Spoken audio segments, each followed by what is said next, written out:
मैं डॉक्टर पुष्पा महाराज, विभागाध्यक्ष हिंदी विभाग, महिला कॉलेज, डालमिया नगर।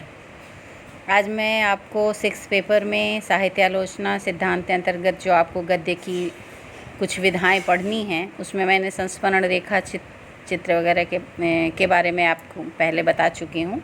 आज मैं जीवनी के विषय में बताऊँगी। जीवनी गद्य साहित्य की एक महत्वपूर्ण विधा है। किसी व्यक्ति के जीवन का चरित्र चित्रण करना अर्थात किसी व्यक्ति विशेष के संपूर्ण जीवन वृत्तांत को जीवनी कहते हैं। जीवनी का अंग्रेजी अर्थ बायोग्राफी है।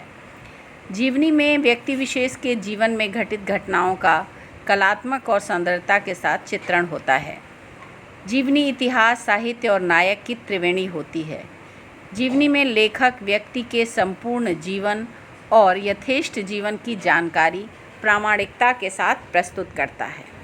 एक्चुअली जो जीवनी लिखी जाती है वो काल्पनिक नहीं होती है, बल्कि प्रामाणिक होती है। उसमें किसी भी महान व्यक्ति के उसके गुणों को, उसके जीवन की घटनाओं को, जिन गुणों ने, जिन घटनाओं ने या जिन परिस्थितियों ने उसको महान बना दिया या उसके जीवन पर बहुत ज़्यादा प्रभाव डाला, इन सारी चीज़ों का वर्णन प्रामाणिकता के साथ प्रस्तुत किया जाता है। अब इस जीवनी के जो है वो अनेक प्रकार की जीवनियाँ लिखी गई हैं, जिसमें आत्मीय जीवनी होती है, ऐतिहासिक जीवनी है, मनोवैज्ञानिक जीवनी, कलात्मक जीवनी इत्यादि हैं, जिसमें ये सारी लिखी जाती हैं। वैसे आत्मकथा भी अगर देखें तो एक प्रकार की जीवनी है, लेकिन आत्मकथा जो है वो लेखक के द्वारा स्वयं लिखी जाती है और जीवनी दूसरों के द्वारा लिखी जाती है। लेखक किसी दूसरे के जीवन वृत्त को लिखता है, उसे हम जीवनी कहते हैं। अब जीवनी की भी परिभाषा कुछ लेखकों ने, विद्वानों ने दी है, जिसमें डॉक्टर राम प्रकाश कहते हैं कि आधुनिक काल में पद्य के साथ साथ गद्य की बहुलता और उसमें विविध विधाओं की रचना पद्धति की प्रचुरता होने के कारण पुराने ढंग के चरित काव्य के स्थान पर नए ढंग के गद्यबद्ध चरित्र अथवा जीवन वृत्त लिखने की परंपरा चली, जिसका संक्षिप्त एवं सर्वसम्मत पारिभाषिक नाम जीवनी है। जीवनी में अतीत का चित्रण, सत्य घटनाओं का क्रमबद्ध विवरण मिलता है। जीवनी में लेखक व्यक्ति के जीवन संघर्षों के साथ साथ उसके आंतरिक स्वभाव और व्यक्तित्व का चित्रण भी करता है। इसी प्रकार प्रसिद्ध साहित्यकार श्री रामनाथ सुमन ने लिखा है कि जीवन की घटनाओं के विवरण का नाम जीवनी है। लेखक यहाँ नायक के जीवन में छिपे उसके विकास को, उसके व्यक्तित्व के रहस्य को, उसकी मुख्य जीवन धारा को खोलकर पाठकों के सामने रख देता है। वहाँ जीवनी लेखन कला सार्थक होती है। मनुष्य के दिखाई पड़ने वाले रूप को दिखाकर ही जीवनी लेखन कला संतुष्ट नहीं होती, वह उस आवरण को भेद कर अंतः स्वरूप और आंतरिक सत्य को भी प्रत्यक्ष करती है।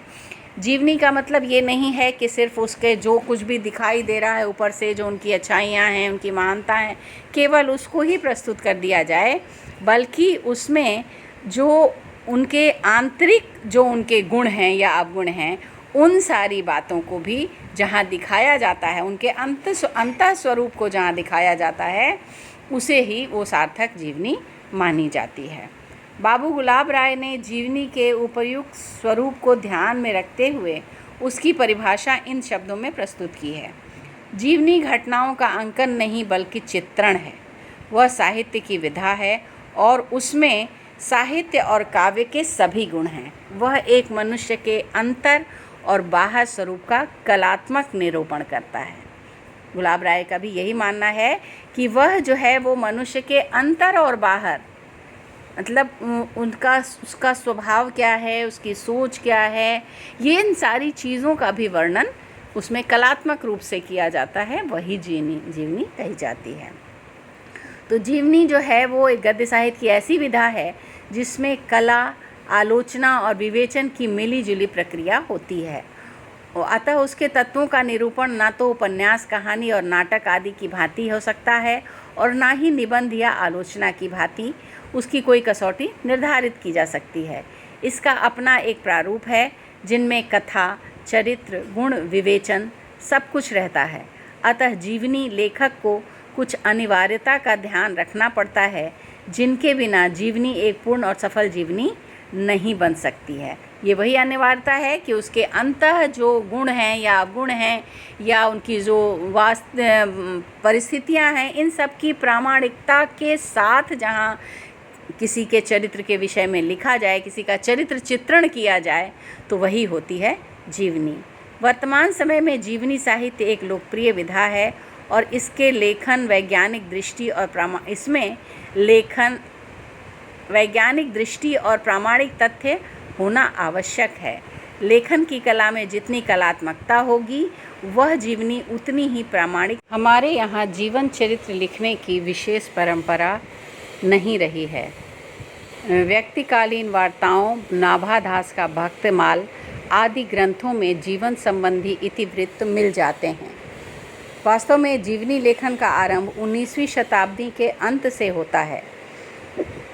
कार्तिक प्रसाद खत्री, भारतेंदु, राधा कृष्णदास, बाल मुकुंद आदि इस युग के प्रसिद्ध जीवनी लेखक हैं। आज जीवनी साहित्य नायक को जीवन तथ्यों को वैज्ञानिक रूप से प्रस्तुत करता है। आज के प्रमुख जीवनीकारों की कृतियों में रामविलास शर्मा कृत निराला की साहित्य साधना, राहुल सांग कृत्यायन कृत्य नए भारत के नए लोग, सूरदास, पृथ्वी सिंह की लेनिन तथा कार्ल मार्क्स, विष्णु प्रभाकर कृत आवारा महसीहा प्रमुख जीवनियाँ हैं।